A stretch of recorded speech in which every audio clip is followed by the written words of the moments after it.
meus irmãos e minhas irmãs em Cristo, sejam bem-vindos ao canal O Retorno da Glória e que a paz e também a graça do nosso Senhor Jesus Cristo esteja sobre cada um de vocês.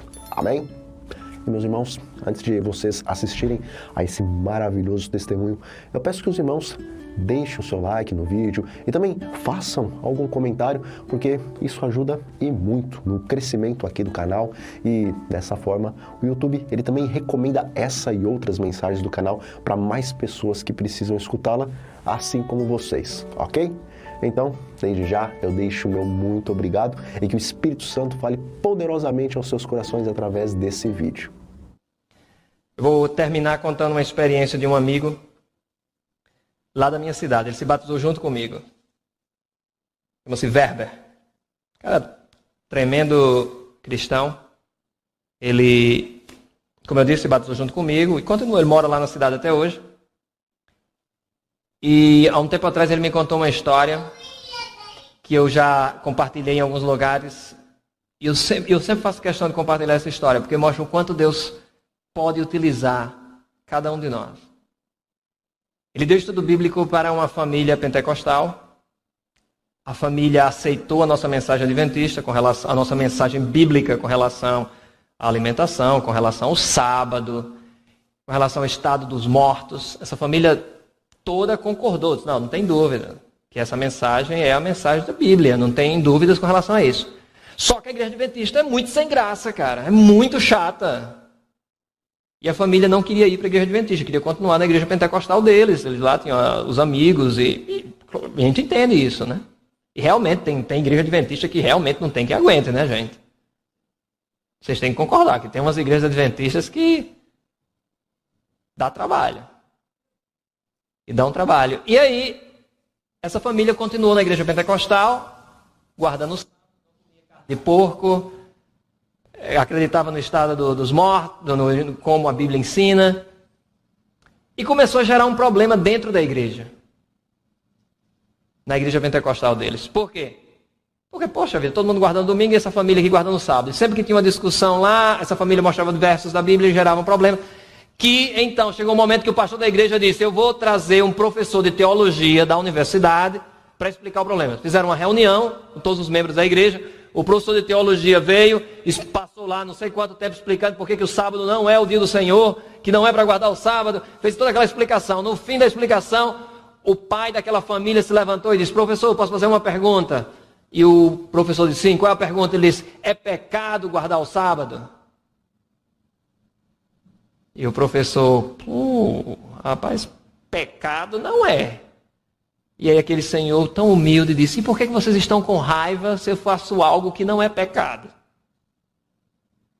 Gerou uma confusão maior, aquela família foi expulsa da igreja, e junto com a expulsão, outros membros decidiram sair também, e foram para a igreja chata da igreja adventista, né? Se mudaram para a igreja adventista de vez. Acontece que o ancião dessa igreja pentecostal ficou muito triste e com raiva, obviamente. Ficou triste com aquilo que tinha ocorrido e não queria nem ver o meu amigo, né? Porque o meu amigo foi, na verdade, o causador de tudo isso, porque ele havia dado estudos bíblicos. E aí, nessa situação, esse ancião da igreja se torna pastor e fica líder, se não me engano, de 2 pequenas igrejas. E depois o meu amigo escutou que esse antigo ancião, que agora é pastor, começou a ter problemas por causa do sábado na sua igreja. E ele então decide telefonar para aquele pastor e conversar com ele.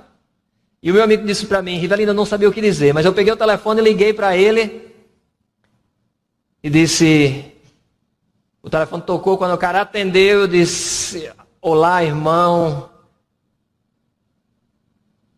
E não Rivelino, eu não sabia o que dizer.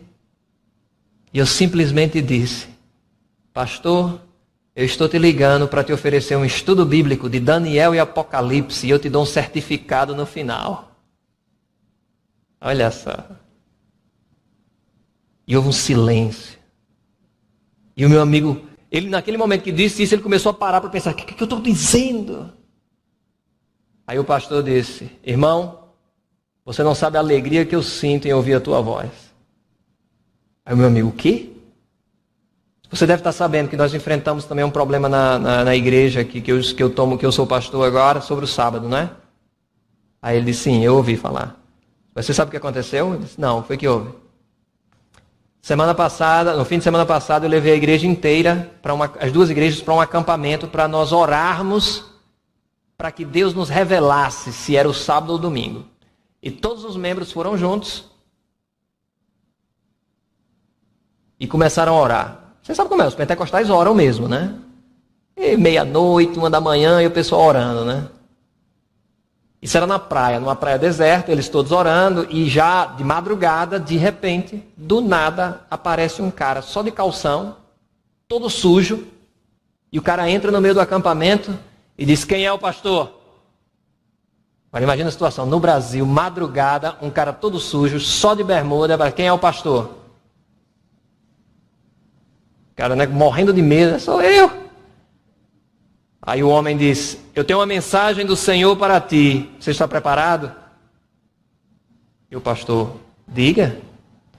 E o homem falou, em alguns dias, um dos meus filhos, um homem do meu povo, vai te ligar, te oferecendo um estudo bíblico de Daniel e Apocalipse, com certificado no final. Escute-o. Quando o Verme me contou isso, eu comecei a chorar e ele disse, eu também estou chorando.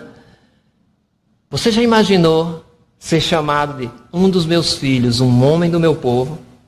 Olha o privilégio que esse meu amigo teve. E o homem foi embora. Eu fiquei imaginando, o profeta Jonas apareceu lá em Mossoró agora. A baleia foi levada lá agora. E o pastor então convida o meu amigo, não para dar um estudo bíblico para ele ou para outra família, mas para a igreja inteira. E o meu amigo deu estudos bíblicos para as igrejas inteiras. E esse meu amigo, eu conversei com ele semana passada, ele me disse que está dando estudo, foi convidado agora para dar um novo estudo bíblico numa outra igreja. Sabe, Deus ele tem um interesse tremendo de usar os nossos talentos, os teus talentos, para grandes coisas. Mas a gente é tímido. A gente fica com vergonha, a gente fica com medo. A gente não deveria ter medo. A gente deveria entender que o trabalho que Deus pode fazer por nós é muito maior. Nada do que você tem, nada dos seus títulos, nada que você possa se orgulhar, Deus precisa. Ele precisa de você entregue a Ele.